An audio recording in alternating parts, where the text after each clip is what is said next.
Good morning, જય સિયારામ. આજના નવા બ્લોગમાં ફરીથી તમારું હાર્દિક સ્વાગત છે. અને આજે છે અમાસ, એટલા માટે આપણે ગુરુધન દાદાએ દર્શન કરવા જઈશું. અને કેદારનો યુનિફોર્મ આવી ગયો છે.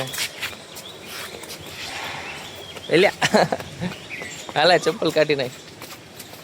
જો કેદાર બેઠો છે હો, બધા છોકરાઓની સાથે સ્કૂલે ને જોવે છે. બધા હિંચકા ખાઈ છે નહીં, જો બધા હિંચકા ખાય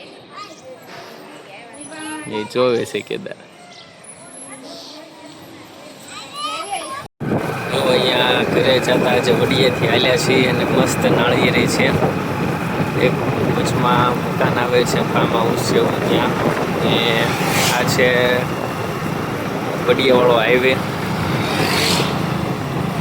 અમે આવી ગયા હતા વડિયા અમારા દાદા ગુરુધન દાદાના દર્શન કરવા માટે. અને દાદાના દિવ્ય દર્શન તમે કરો, સુરધન દાદાના દિવ્ય દર્શન કરી શકો છો. ને આ છે વડિયાની બજાર. ને આપણે માલ લઈને આવી ગયા. આ રહી આપણી ગાડી. ને આ જો સામે જે બતાય છે એ છે વડિયાનું રામજી મંદિર. ને જ્યાં પવાય પણ અહીંયા જ રમાય છે, આ મંદિરમાં. રાજવી રોવા મંડી છે. એને મારી હાટું ઓલું શું રાખ્યું તું, હા દિલ વાળું પાંદડું ગોઈતું હતું, ગોતીને રાખ્યું તું. એટલા માટે ક્યાં છે, લાવો હાલો એમ. ને બાપુજી શું કરે છે? હાલે આ ગબ્બર જો બેઠા હો. હાલે તો મને જોઈને હુઈ જશે. ના ના, બેઠા જ છે. જય સિયારામ. જો રાજવી આપણી હાટું પાન રાખ્યું. લાવ્યો ને શું કરે રાજવી? જાજુ શાકભાજી વઘારતી હતી ને, તેમાં મીઠો લીમડો એડ કરતી હતી ને, ત્યારે એમાં એક આ પાન નીકળ્યો છે હાર્ટ શેપમાં. નેચરલી હાર્ટ શેપમાં છે. મેં એમાં કંઈ કર્યું નથી.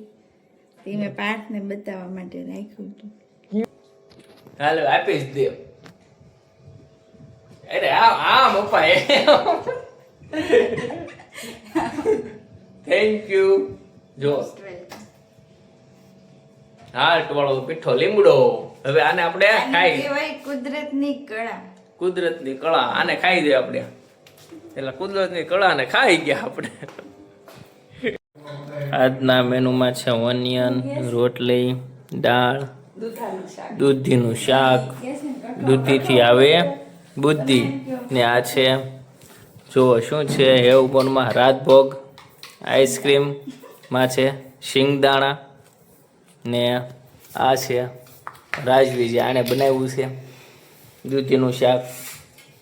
દૂધીથી બુદ્ધિ આવે, પણ આપણે બુદ્ધિ વધારે જ છે, આપણને ભાવતી નથી એમ.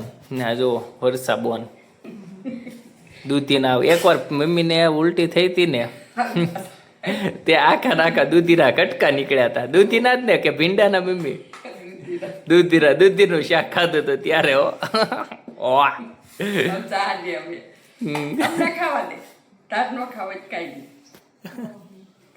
ગોમતી આવી ગઈ છે. અને કેદાર ને માનું ભાઈ ગોમતીને જો અંદર લઈ જાય. કેદાર અંદર લઈ ગયો અને ગોમતી ગઈ અંદર ઘરમાં આપણા.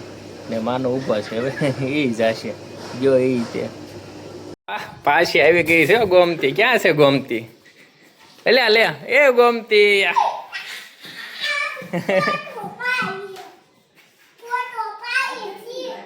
હે એમ ન કહેવાય. ગોમતી તો વહી જવાની 2-3 દી પછી. કેદાર હે ગોમતીને મૂકી આવવાના છે. હા હે ગોમતીને હે એ એના મમ્મી.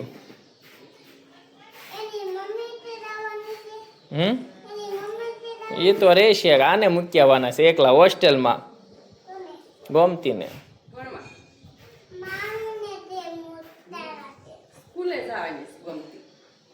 હાથ લઈ લે ને એથી આમ.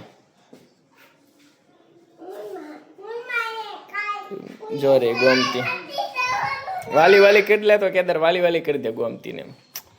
એટલે એમ નહીં પ્રેમથી હાથ ફેરવી દે. અરે વાહ, અરે વાહ. જો માનું ને કેદાર ભાઈ હોમવર્ક કરવા માંડ્યા. કેદાર તે શું કર્યું દીકા?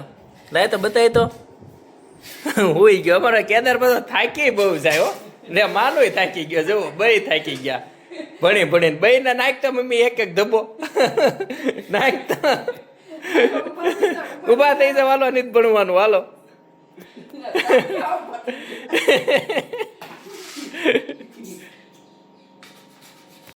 દુકાનેથી આવી ગયા હતા ઘરે અને ભૂખ લાગી ગઈ હતી. ટાઈગર દૂધ ગ્લુકોઝ બિસ્કિટ લઈ આવ્યા છે એવી દુકાનેથી અને વિથ ચા દૂધ. ને રાજવી કરે છે ઇસ્ત્રી. ડાંડાણા રીંગણાનો ઓળો, રોટલી ને ચા દૂધ આપણું ફેવરેટ. ને કેદારને શું જોવે છે? ચાવી. અને આ છે મરચા. રોટલો બને છે. બની ગયો. ઠીક. જય સિયારામ. આપણો બ્લોગ સારો હોય તો લાઈક એન્ડ સબસ્ક્રાઈબ કરવાનું ભૂલશો નહીં ને અહીંયા જ આપણા બ્લોગને પૂર્ણાહુતિ આપીએ. જય સિયારામ.